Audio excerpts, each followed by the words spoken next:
तर आज बैठक झालेली आहे. नेमकं या बैठकीमध्ये काय काय मुद्दे प्रामुख्यानं तुम्ही मांडले? कोल्हापूर महानगरपालिकेसह संपूर्ण काही ठिकाणच्या महापालिका नगरपालिका यांच्यामध्ये जो मतदार याद्यातला जो घोळ झालेला आहे हा काय संपताना दिसत नाही.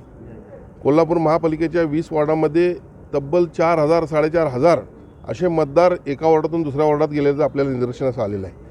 शिवसेनेच्या सर्वच इच्छुक उमेदवारांच्या माध्यमातून आम्हाला अनेक तक्रारी प्राप्त झाल्या आणि त्यामुळे शिवसेनेच्या वतीनं आज प्रशासक कोल्हापूर महापालिका यांना आज निवेदन देण्यात आलेलं आहे. आणि खऱ्या अर्थानं निवडणुकीची प्रक्रिया सुरू असताना यामध्ये प्रत्येकानं अलर्ट राहणं फार गरजेचं होतं.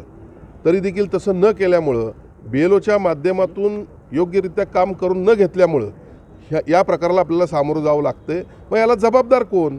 तर जे कोणी विभागीय अधिकारी असतील आणि त्याचबरोबर त्यांच्यावरती कंट्रोल असणारे मग ॲडिशनल कमिशनर असतील आणि इतर कोणी उपायुक्त असतील तर या लोकांना मी या ठिकाणी स्पष्टपणे आदेश दिलेले आहेत. झालं तेवढं झालं. आता इथनं पुढच्या काळामध्ये हे तातडीनं सुधारून घ्यावं. 3 तारखेपर्यंत मला वाटतं हे हरकतीचे दिवस आहे. 3 तारखेला हरकतीचा अंतिम दिवस आहे.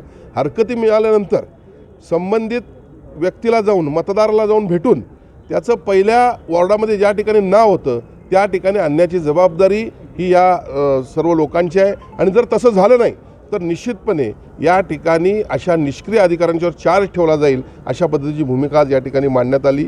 प्रशासकांनी या ठिकाणी पूर्णपणे लक्ष दिलेलं आपल्याला दिसतंय आणि त्यांच्या माध्यमातून ही मतदार यादी पहिली जशी होती तशी चोखपणे या ठिकाणी करण्याचा त्यांचा प्रयत्न आहे आणि ती व्हावी अशी आमची अपेक्षा आहे.